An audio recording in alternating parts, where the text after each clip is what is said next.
प्रश्न बहुत गहरा है, बहुत महत्वपूर्ण है, न केवल उस व्यक्ति के लिए जिसने ये पूछा है, बल्कि हर उस साधक के लिए, हर उस स्त्री पुरुष के लिए जिसने कभी महसूस किया है कि उसके शब्द बेअसर हैं, उसकी आवाज में कोई वजन नहीं है, वो बोलता है फिर भी कुछ नहीं होता। तुम इस शक्तिहीनता को, इस लाचारी को अपनी आवाज के भीतर महसूस करते हो और तुम सोचते हो कि आखिर क्यों, आखिर क्या कमी है, क्या कोई तकनीक है, कोई गुप्त मंत्र है, कोई विधि है जो अचानक तुम्हारी आवाज को वो शक्ति दे देगी जो उसमें नहीं है। और मैं तुमसे कहता हूं, आवाज में शक्ति की यह खोज ही समस्या है। आवाज को शक्तिशाली बनाने की यह इच्छा ही बाधा है, क्योंकि वास्तविक शक्ति का आवाज से कोई लेना देना ही नहीं है। इसे गहराई से समझो। जब तुम सचमुच मेरे पास आते हो, जब तुम सचमुच मेरे साथ संगति में होते हो, तो तुम बोल नहीं पाते। जब तुम सचमुच मेरी बात सुन रहे होते हो तो तुम अपनी आवाज खो देते हो, क्योंकि उस क्षण मैं ही तुम्हारी आवाज होता हूं। यह कोई रूपक नहीं है, कोई कविता नहीं है, यह उसका शाब्दिक सत्य है जो तब घटित होता है जब दो प्राणी सबसे गहरे स्तर पर मिलते हैं। वो संगति जो मुझ में और तुम में होती है, वो दो व्यक्तियों के बीच नहीं होती। वो कोई चर्चा नहीं है, कोई बहस नहीं है, कोई तर्क वितर्क नहीं है, कोई संवाद भी नहीं है। वो संगति तभी घटित होती है जब तुम खो जाते हो, जब तुम वहां नहीं होते। उच्चतम शिखर पर तो वो मैं तू का रिश्ता भी नहीं रह जाता, वो कोई रिश्ता ही नहीं रहता। मैं नहीं हूं और एक क्षण ऐसा आता है जब तुम भी नहीं होते। उस क्षण दो शून्य एक दूसरे में विलीन हो जाते। इसीलिए जब भी तुम मेरे समीप आते हो, तुम अपनी आवाज खो देते हो। तुम मेरे समीप कैसे आ सकते हो और फिर भी अपनी आवाज को बनाए रख सकते हो? तुम मेरे निकट कैसे हो सकते हो और फिर भी स्वयं बने रह सकते हो? तुम्हारी आवाज तो तुम्हारा ही स्वर है। जब तुम लुप्त होने लगते हो तो स्वाभाविक रूप से आवाज भी लुप्त होने लगती है। लेकिन यह बात केवल किसी गुरु की उपस्थिति से संबंधित नहीं है, यह किसी मूलभूत सत्य से जुड़ी है जो हर उस मनुष्य पर लागू होती है जिसने कभी बोलने के लिए अपना मुंह खोला है। तुम पूछते हो कि तुम्हारी आवाज में शक्ति क्यों नहीं है, और मैं तुमसे पूछता हूं, यह आवाज किसकी है वास्तव में? क्या तुमने कभी रुककर इस पर गौर किया है? क्या तुम कभी चुपचाप बैठे हो और अपने भीतर देखा है और स्वयं से पूछा है, कौन बोल रहा है? क्या सचमुच तुम बोल रहे हो या कोई और तुम्हारे माध्यम से बोल रहा है? बस भीतर देखो, ये आवाज किसकी है? कभी ये तुम्हारे पिता की है, कभी तुम्हारी माता की है, कभी तुम्हारे दादा परदादा की है, कभी तुम्हारे शिक्षक की है। और ये सभी आवाजें अलग अलग हैं। बस एक चीज तुम्हें आसानी से नहीं मिल पाएगी, तुम्हारी अपनी आवाज, क्योंकि उसे हमेशा दबाया गया है। तुम्हें बड़ों की सुनने को कहा गया है, पंडित पुजारियों की सुनने को कहा गया है, शिक्षकों की सुनने को कहा गया है। तुम्हें कभी नहीं कहा गया कि अपने दिल की सुनो। तुम अपने भीतर एक शांत, अत्यंत सूक्ष्म आवाज को लिए हुए हो जो अनसुनी पड़ी है, और जिन आवाजों को तुम पर थोपा गया है उस भीड़ में उसे ढूंढना लगभग असंभव हो गया है। माता, पिता, शिक्षक, समाज और पुजारियों की आवाजें और भी तेज हो जाती हैं। वे बहुत मुखर हैं, बहुत आदेशात्मक हैं, क्योंकि वे आदेश थे और तुमने उनका पालन किया है, अपने विरुद्ध ही सही। अब यदि तुम जानना चाहते हो कि तुम्हारी अपनी आवाज क्या है, तो तुम्हें शोर की एक भीड़ से गुजरना होगा। ये पहली बात है जिसे तुम्हें समझना चाहिए। जिस आवाज को तुम अपनी समझते हो वो तुम्हारी नहीं है, वो उधार है, वो थोपी गई है। वो उन सभी की गूंज का एक संग्रह है जिन्होंने कभी तुमसे कहा है कि क्या करना है, क्या सोचना है, क्या बोलना है। तुम्हारे माता पिता, तुम्हारे शिक्षक, तुम्हारे पुजारी, तुम्हारे नेता, तुम्हारा समाज, उन सभी ने अपनी अपनी आवाजें तुम में भर दी हैं और तुमने उन्हें अपनी ही मान लिया है। तुमने कभी प्रश्न नहीं किया, कभी विद्रोह नहीं किया। तुमने बस एक स्पंज की तरह सोख लिया। और अब तुम सोचते हो कि यह कोलाहल, यह बाजार तुम्हारी आवाज है, परंतु वो नहीं है। वो एक भीड़ है, शोरगुल का एक बाजार है, और उस बाजार में तुम्हारे अपने अस्तित्व की वो शांत सूक्ष्म आवाज पूरी तरह से डूब चुकी है। और इसीलिए जब तुम बोलते हो तो क्या बोलता है? तुम नहीं, बल्कि वे सभी आवाजें जो तुम पर थोपी गई हैं। तुम्हारा पिता तुम्हारे माध्यम से बोलता है, तुम्हारी माता बोलती है, तुम्हारा शिक्षक बोलता है, पुजारी बोलता है, नेता बोलता है, समाज बोलता है। तुम मात्र एक माध्यम हो, एक टेलीफोन एक्सचेंज हो जिससे ये सभी आवाजें गुजरती हैं। और इसीलिए तुम्हारी आवाज में कोई शक्ति नहीं है, क्योंकि वो तुम्हारी आवाज ही नहीं है। शक्ति केवल प्रामाणिकता से आती है। शक्ति केवल उसी से आती है जो तुम्हारे अपने अस्तित्व में जड़ित हो। एक उधार की आवाज में कोई शक्ति नहीं होती। एक उधार की आवाज उधार के वस्त्र की तरह है, वो फिट नहीं बैठती, वो अपनी नहीं है और हर कोई देख सकता है कि वो तुम्हारी नहीं है। जिस व्यक्ति ने तुम्हें वो आवाज दी वो तुम्हारा शत्रु नहीं था, उसके इरादे बुरे नहीं थे। तुम्हारे माता पिता ने तुमसे प्यार किया, तुम्हारे शिक्षकों का भला मतलब था, तुम्हारा समाज चाहता था कि तुम सभ्य बनो। लेकिन प्रश्न इरादों का नहीं है, प्रश्न ये है कि उसने तुम पर कुछ ऐसा थोपा जो तुम्हारे आंतरिक स्रोत से नहीं आ रहा है। और जो कुछ भी बाहर से आता है वो तुम्हें एक मानसिक गुलाम बना देता है। प्रश्न ये नहीं है कि वे अच्छा चाहते थे या बुरा, प्रश्न ये है कि क्या वो तुम्हारा है। एकमात्र सार्थक विचार वही है जो तुम्हारे भीतर उठता है, तुम्हारे भीतर बढ़ता है, तुम्हारे भीतर खिलता है। चाहे वे थोपे गए विचार कितने भी मूल्यवान क्यों ना हो, वे बेकार हैं क्योंकि वे तुम्हारे नहीं हैं। और फिर तुम आश्चर्य करते हो कि तुम्हारी आवाज में शक्ति क्यों नहीं है। बेशक उसमें शक्ति नहीं है, वो एक मृत आवाज है। वो एक ऐसी आवाज है जो तुम्हें दी गई है, न कि वो जो तुमसे विकसित हुई है। वो एक ऐसी आवाज है जो प्रत्यारोपित की गई है, न कि वो जो तुम्हारी अपनी मिट्टी से अंकुरित हुई है। वो एक ऐसी आवाज है जिसे प्रोग्राम किया गया है, न कि वो जो तुम्हारी अपनी चेतना से खिली है। ऐसी आवाज में शक्ति कैसे हो सकती है? नहीं हो सकती। वो एक प्लास्टिक के फूल की तरह है। दिखने में फूल लग सकता है, क्षण भर के लिए धोखा भी दे सकता है, लेकिन उसमें सुगंध नहीं है, जीवन नहीं है, शक्ति नहीं है। असली फूल में सुगंध होती है क्योंकि वो धरती से उगा है, क्योंकि उसकी जड़ें हैं, क्योंकि वो जीवित है। तुम्हारी आवाज में सुगंध नहीं है क्योंकि उसकी कोई जड़ नहीं है, वो अपने स्रोत से कट गई है। और वो स्रोत क्या है? वो स्रोत मौन है। वो स्रोत तुम्हारा अपना अस्तित्व है। वो स्रोत वो है जो शब्दों से पहले है, विचारों से पहले है, उन सभी आवाजों से पहले है जो तुम पर थोपी गई हैं। आंतरिक आवाज कोई आवाज नहीं है, वो मौन है। वो कुछ कहती नहीं, वो कुछ दिखाती है लेकिन कहती नहीं। वो संकेत देती है लेकिन बोलती नहीं। आंतरिक आवाज कोई आवाज नहीं है। अगर तुम्हें हमेशा एक निश्चित आवाज सुनाई देती है तो वो आंतरिक नहीं है। आंतरिक आवाज एक गलत नाम है, ये सही शब्द नहीं है। केवल मौन ही आंतरिक है। सभी आवाजें बाहर से आती हैं। उदाहरण के लिए तुम चोरी करने जा रहे हो और भीतर की आवाज कहती है चोरी मत करो, ये पाप है। ये भीतर की आवाज नहीं है, ये सिर्फ तुम्हारी कंडीशनिंग है। तुम्हें सिखाया गया है कि चोरी मत करो। ये समाज है जो तुम्हारे माध्यम से बोलता है। ये भीतर से आती हुई प्रतीत होती है, लेकिन वो नहीं है। वो केवल तुम्हारा सामाजिक विवेक है। समाज को तुम में एक आंतरिक व्यवस्था बनानी पड़ती है क्योंकि बाहरी व्यवस्था पर्याप्त नहीं है। पुलिस है लेकिन वो पर्याप्त नहीं है। पुलिस को धोखा दिया जा सकता है।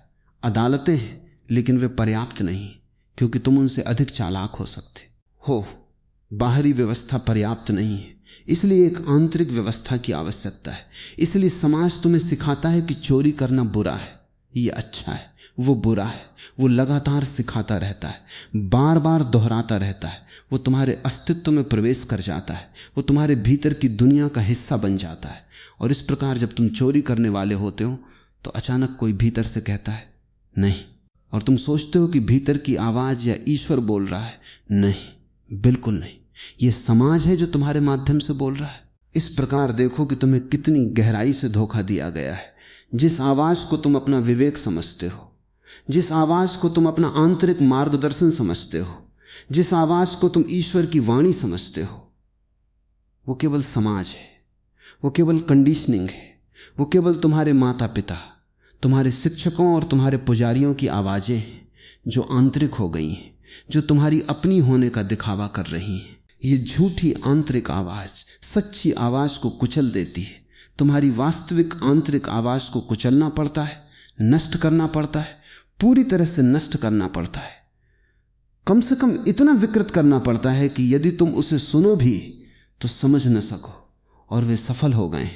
जब तक तुम उनके खिलाफ कठोर संघर्ष नहीं करते तब तक सफल होने की कोई संभावना नहीं। उनका शोषण इतना पुराना है, उनका दमन इतना प्राचीन है, उनकी चालें इतनी चालाक हैं और उनके हाथों में असीम शक्ति है और तुम एक व्यक्ति के रूप में उनके मुकाबले क्या हो।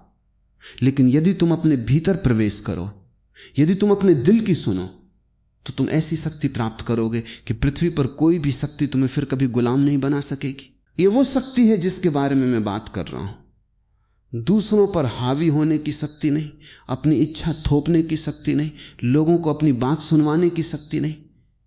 वो शक्ति नहीं है, वो तो सिर्फ हिंसा है, वो तो सिर्फ अहंकार का खेल है।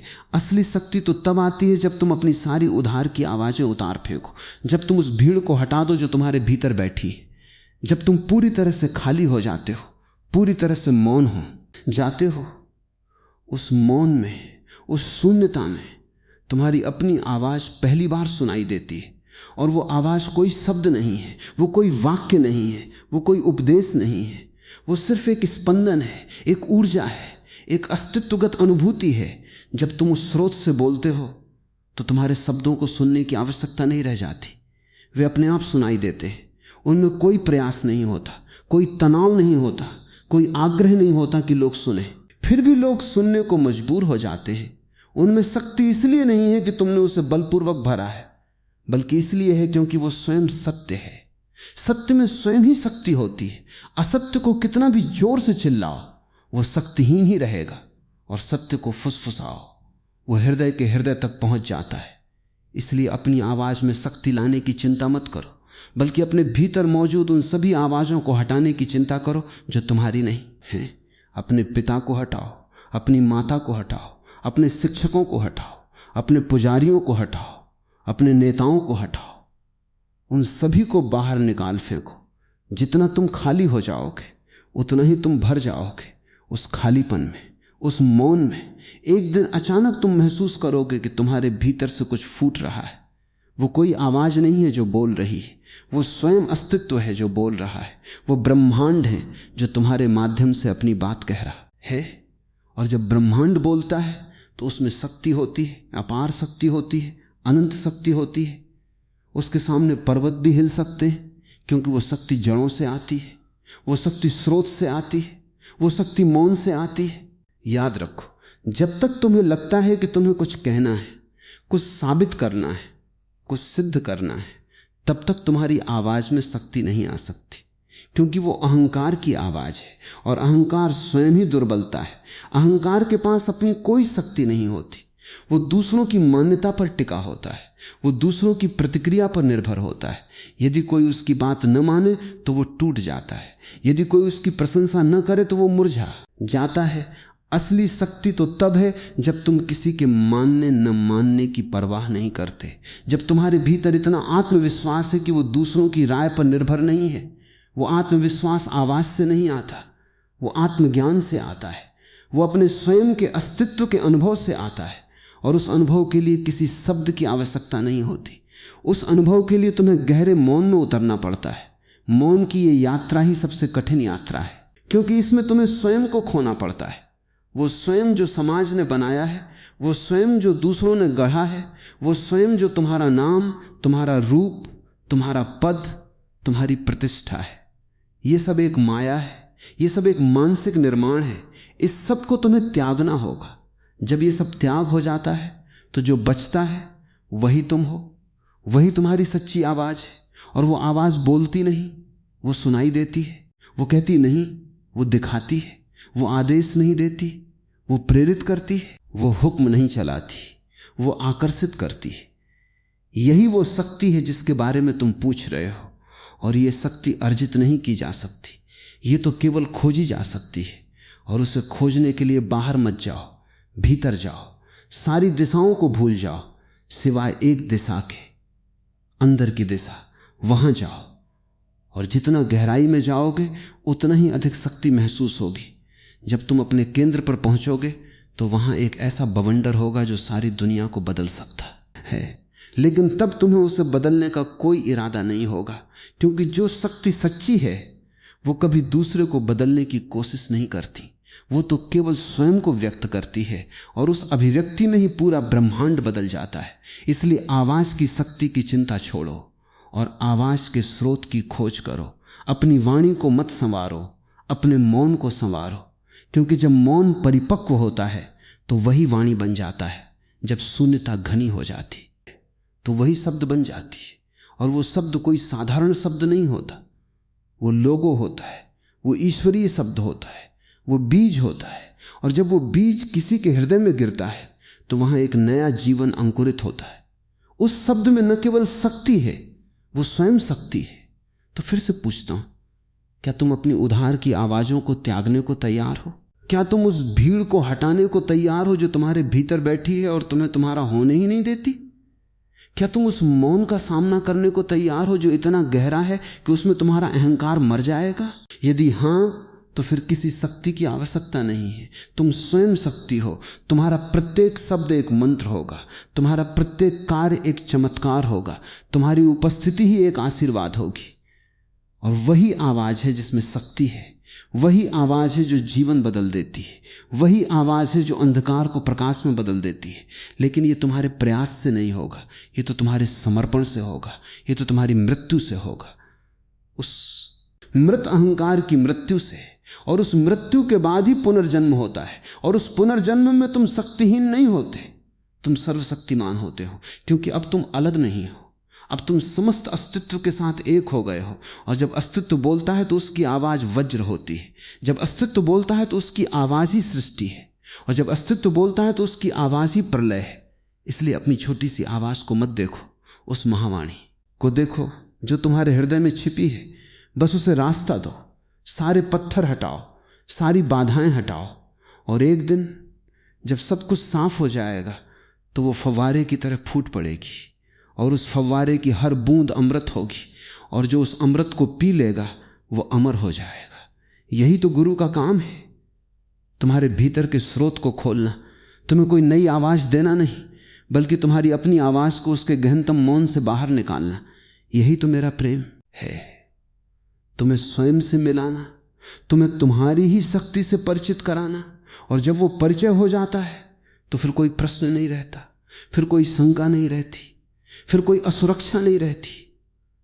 तुम ब्रह्मांड के सिंहासन पर विराजमान हो जाते हो, तुम सम्राट हो जाते हो। और उस सम्राट की आवाज में स्वतः ही शक्ति है, क्योंकि वो स्वयं शक्ति है।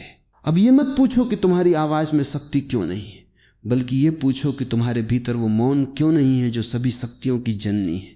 और उस मौन को खोजो, ध्यान में, प्रेम में, प्रार्थना में, या बस एक पेड़ के नीचे बैठकर आकाश को देखते हुए। क्योंकि वो मौन कहीं बाहर नहीं, वो तो तुम्हारे भीतर ही है। तुम ही वो मौन हो, तुम ही वो शक्ति हो, बस भूल गए हो। और मैं यहां हूं तुम्हें याद दिलाने के लिए, बस इतना ही। और अब इस सारी बातचीत के बाद मैं कहता हूं, एक बार अपनी आंखें बंद करो और उस शक्ति को महसूस करो जो कभी नहीं गई, जो हमेशा वहां थी।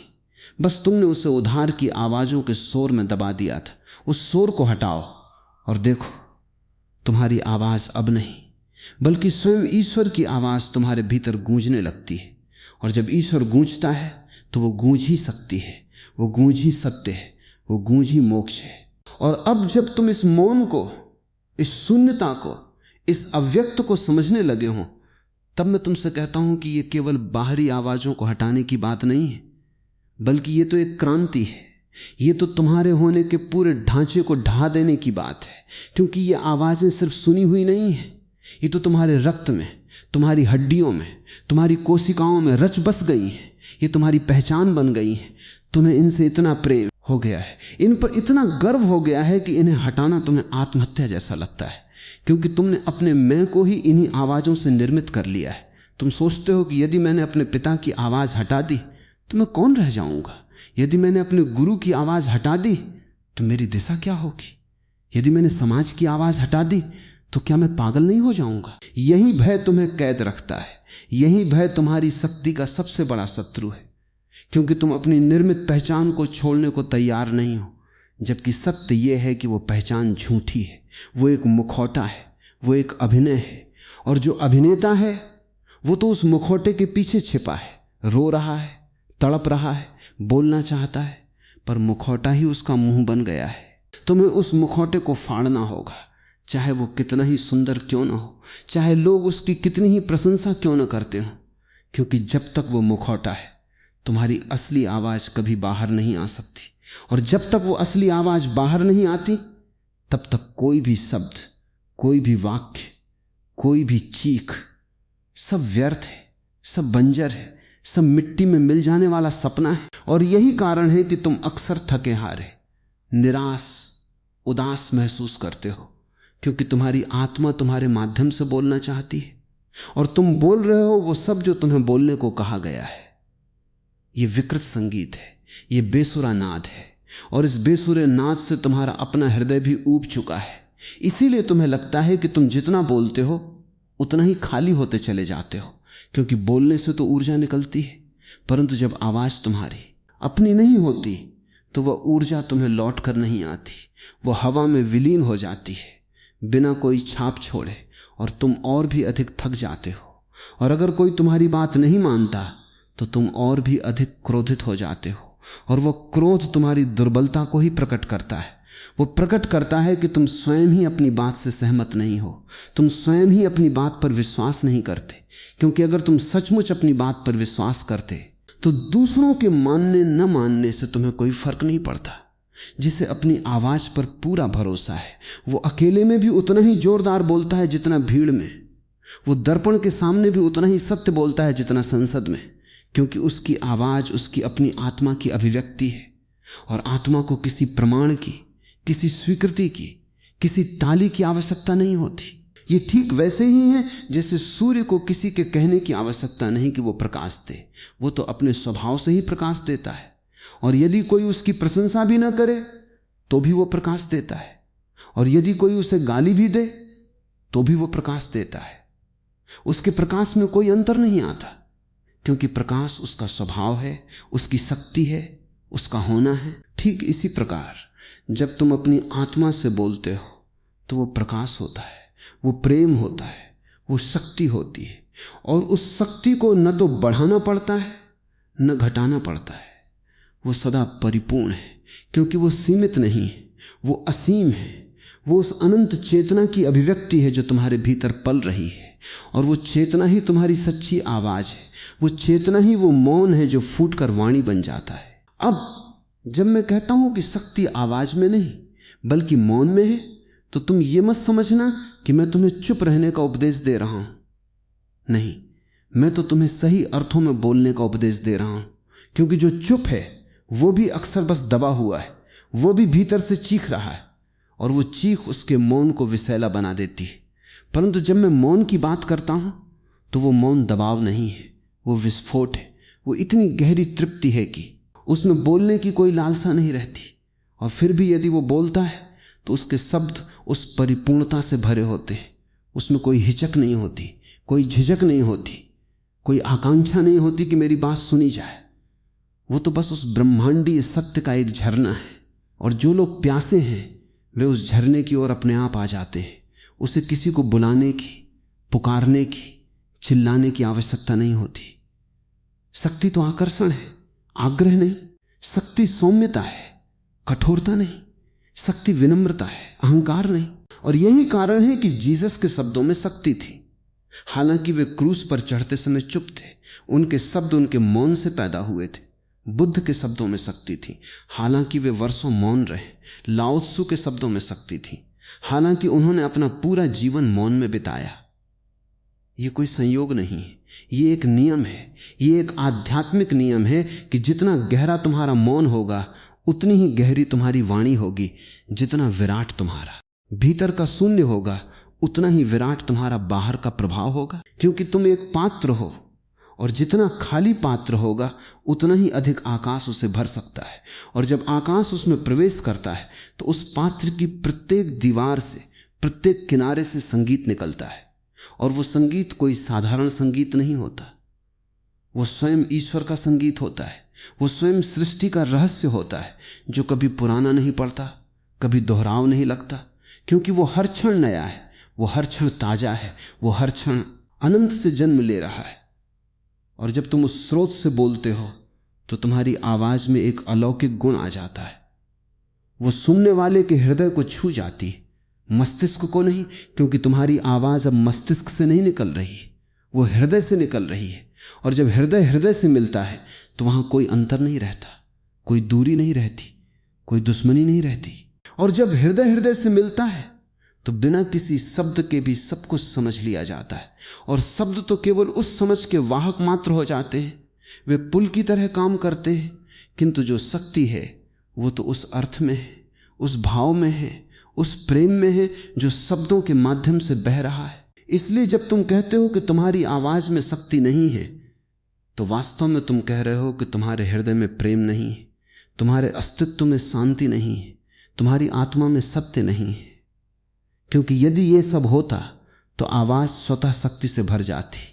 जैसे सूर्य उगते ही अंधकार छांट जाता है, वैसे ही तुम्हारी उपस्थिति मात्र से लोगों के भीतर एक हलचल पैदा होती, क्योंकि शक्ति अनुभव की जाती है, सुनी नहीं जाती। लोग तुम्हारे शब्दों को भूल सकते हैं, परंतु वे उस स्पंदन को कभी नहीं भूल सकते जो तुमने उनके भीतर पैदा किया। और वो स्पंदन ही असली शक्ति है, वही अमृत है, वही मोक्ष है, वही पुनर्जन्म है। और वो स्पंदन तभी पैदा हो सकता है जब तुम बोलते हुए भी निर्विकार हो, जब तुम बोलते हुए भी मौन के उस केंद्र में स्थिर हो जहां कोई लहर नहीं उठती, कोई विचार नहीं आता, कोई इच्छा नहीं जागती। वहां तो बस एक साक्षी है, एक दृष्टा है। और वो दृष्टा जब बोलता है तो उसके शब्द दर्पण की तरह होते हैं, जो सुनने वाले को उसका अपना मुंह दिखा देते, उसे उसकी अपनी सच्चाई से सामना करा देते। और वो दर्पण इतना स्वच्छ होता है कि सुनने वाला उसमें अपनी ही आत्मा को देख लेता है। और इससे बड़ी शक्ति और क्या हो सकती है कि तुम दूसरे को उसका स्वयं का दर्शन करा सको। यही तो सच्चे संत की पहचान है।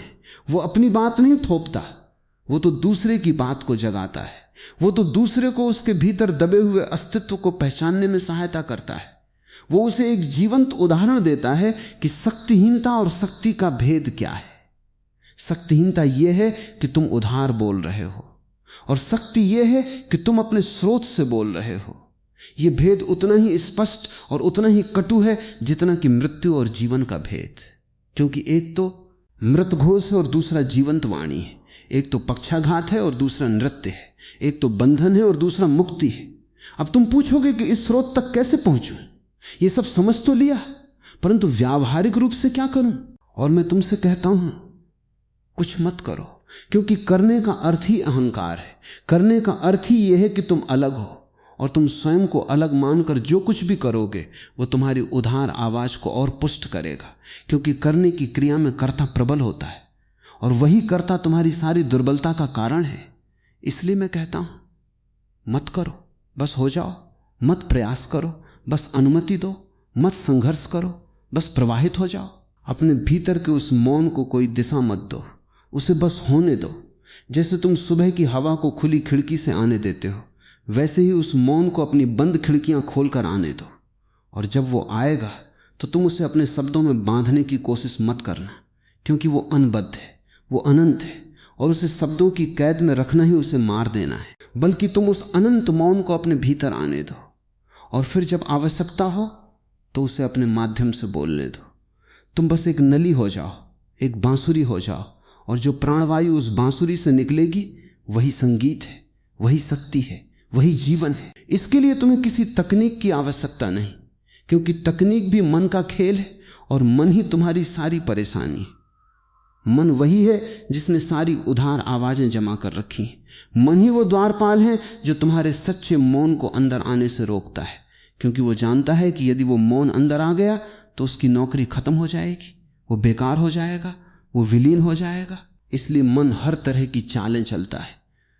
वो तुम्हें ध्यान की तकनीकें देता है, मंत्र देता है, विधियां देता है, क्योंकि इन सब में वो बचा रहता है, वो करने वाला बना रहता है। परंतु जब तुम बिना किसी तकनीक के, बिना किसी मंत्र के, बिना किसी विधि के बस एक पल के लिए चुप बैठ जाते हो, ये कहते हुए कि मैं कुछ नहीं करता, मैं बस हूं, उसी क्षण मन का सारा जाल ढह जाता है, क्योंकि उसके पास अब पकड़ने को कुछ नहीं रहता।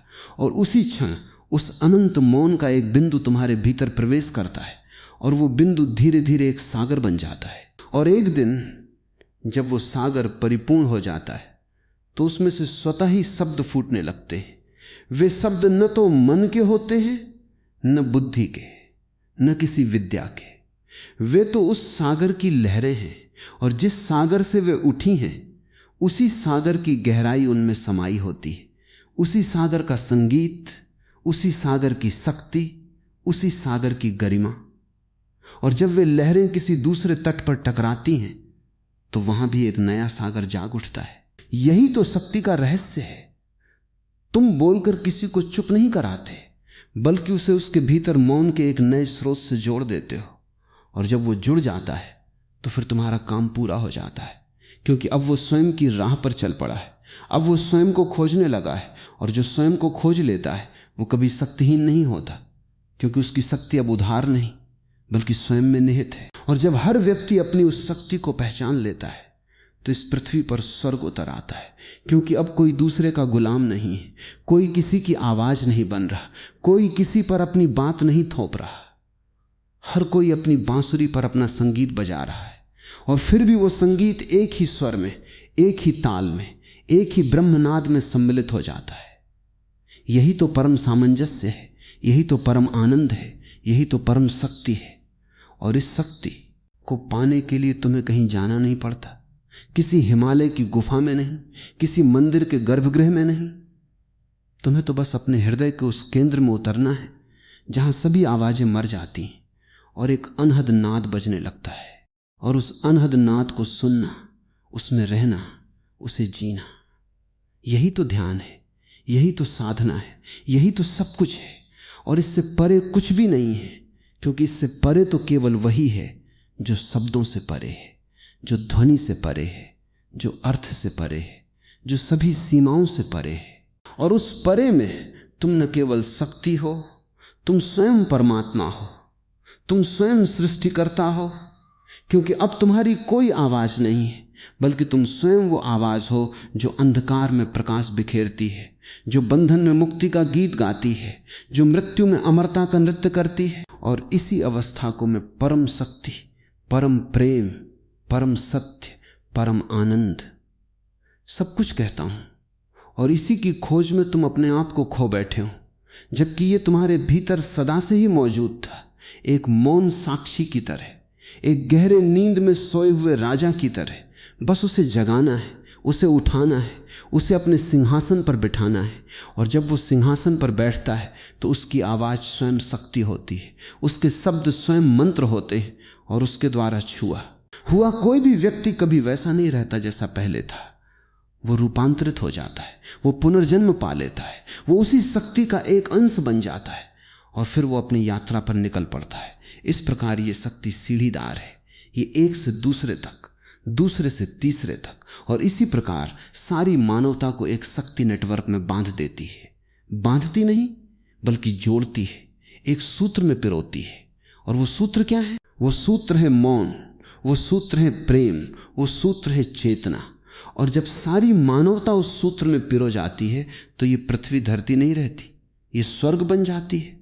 और इस स्वर्ग का द्वार तुम्हारी अपनी आवाज के भीतर ही छिपा है, उस आवाज में जो अभी शक्तिहीन लगती है, परंतु सच तो यह है कि वो शक्तिहीन नहीं है, बल्कि तुमने उसे शक्तिहीन समझ लिया है, उसे दबा दिया है, उसे तुम अपनी ही दुर्बलता का प्रतीक समझ लिए हो, जबकि वो तुम्हारी सबसे बड़ी संपत्ति है, वो तुम्हारा बीज है, वो तुम्हारा भविष्य है, वो तुम्हारा ईश्वर है। इसलिए उस बीज को मत सुखाओ, उसे मत दबाओ, उसे वो नमी दो जो मौन से आती है, वो धूप दो जो ध्यान से आती है, वो पानी दो जो प्रेम से आती है। और फिर देखो, एक दिन वो बीज अंकुरित होता है, एक दिन वो पौधा बनता है, एक दिन वो वृक्ष बनता है, और उस वृक्ष की प्रत्येक शाखा पर फूल खिलते हैं, और उन फूलों की सुगंध ही तुम्हारी शक्ति है जो किसी को भी मोहित कर लेती है। मादक नहीं बल्कि जागृत करने वाली। वो सुगंध किसी को बांधती नहीं बल्कि आजाद करती है, क्योंकि ये सुगंध किसी बाहरी इत्र की तरह नहीं, ये तो तुम्हारी आत्मा की गंध है। और जब आत्मा सुगंधित होती है तो उसकी महक ही उसकी आवाज बन जाती है, वो महक ही उसका बोलना है, वो महक ही उसकी उपस्थिति है। और इस उपस्थिति से बड़ा कोई प्रभाव नहीं, इस महक से बड़ी कोई शक्ति नहीं। और ये शक्ति कभी खत्म नहीं होती, ये अक्षय है, ये अजर अमर है, क्योंकि ये परमात्मा से जुड़ी है। और परमात्मा तो अनंत है, उसकी कोई सीमा नहीं, उसका कोई अंत नहीं। और जब तुम उस अनंत से जुड़ जाते हो तो तुम स्वयं अनंत हो जाते हो। तुम्हारी आवाज अनंत हो जाती है, तुम्हारी शक्ति अनंत हो जाती है। और फिर वो आवाज, वो शक्ति, वो सत्य, वो प्रेम, सब कुछ तुम हो। और अब जो कुछ भी तुम बोलते हो वो इस अनंतता का एक गीत है, उसका एक काव्य है, उसका एक आलिंगन है। और उस आलिंगन में पूरा विश्व समा जाता है, बिना किसी भेद के, बिना किसी वर्ग के, बिना किसी धर्म के। बस एक शुद्ध निर्विकार अनुभूत सत्ता। और उसी सत्ता का नाम है परम शक्ति, जिसकी तुम खोज कर रहे हो और जो तुम हो। यही तो सबसे बड़ा रहस्य है, यही तो सबसे बड़ा चमत्कार है। और ये चमत्कार तुम्हारी ही सांसों में, तुम्हारी ही धड़कनों में, तुम्हारे ही प्रत्येक परमाणु में समाया है। बस उसे महसूस करो, बस उसे जियो। और फिर देखो कि तुम्हारी वो आवाज जो कभी दीवारों से टकरा कर लौट आती थी, अब दीवारों को भी पिघला देती है। और जो कभी कानों तक पहुंचकर खत्म हो जाती थी, अब हृदयों के हृदय तक उतर जाती है। और वहां एक ऐसा प्रकाश जलाती है जो कभी बुझता नहीं, क्योंकि वो प्रकाश तुम्हारा नहीं, तुम्हारे भीतर बैठे उस परम प्रकाश का है। और वो परम प्रकाश ही वो आवाज है, वही शक्ति है, वही सब कुछ है। इसके अतिरिक्त कुछ नहीं है, कभी नहीं था, कभी नहीं होगा। यही एकमात्र सत्य है, यही एकमात्र मंत्र है, यही एकमात्र मोक्ष है। और मैं इसे तुम्हें दे नहीं सकता, क्योंकि ये तो तुम्हारा है ही। मैं तो केवल तुम्हें याद दिला सकता हूं। मैं तो केवल उस दर्पण की तरह हूं जो तुम्हें तुम्हारा मुंह दिखाता है। और जब तुम उस दर्पण में अपनी असली सूरत देख लेते हो तो मैं बेकार हो जाता हूं। तब तुम अपने आप पर ही विश्वास करने लगते हो, अपने आप पर ही निर्भर हो जाते हो। और वही निर्भरता, वही विश्वास तुम्हारी परम शक्ति बन जाता है। अब जाओ इसी क्षण से, अपने कमरे में बैठे बैठे, अपने कार्यालय में, अपने घर में, जहां भी हो, अपनी आंखें बंद करो और उस अनंत मौन को महसूस करो जो तुम्हारे इर्द गिर्द नहीं, बल्कि तुम्हारे भीतर, तुम्हारे होने के बिल्कुल केंद्र में एक अमिट ज्योति की तरह जल रहा है। उस ज्योति को बोलने दो, और जब वो बोलेगी तो तुम पाओगे कि अब तुम्हारी आवाज में न केवल शक्ति है, बल्कि वो स्वयं शक्ति की देवी है, वो स्वयं ज्ञान का सागर है, वो स्वयं प्रेम का पर्वत है। और वो पर्वत, वो सागर, वो देवी, वो तुम हो, केवल तुम, सदा से तुम और हमेशा के लिए तुम।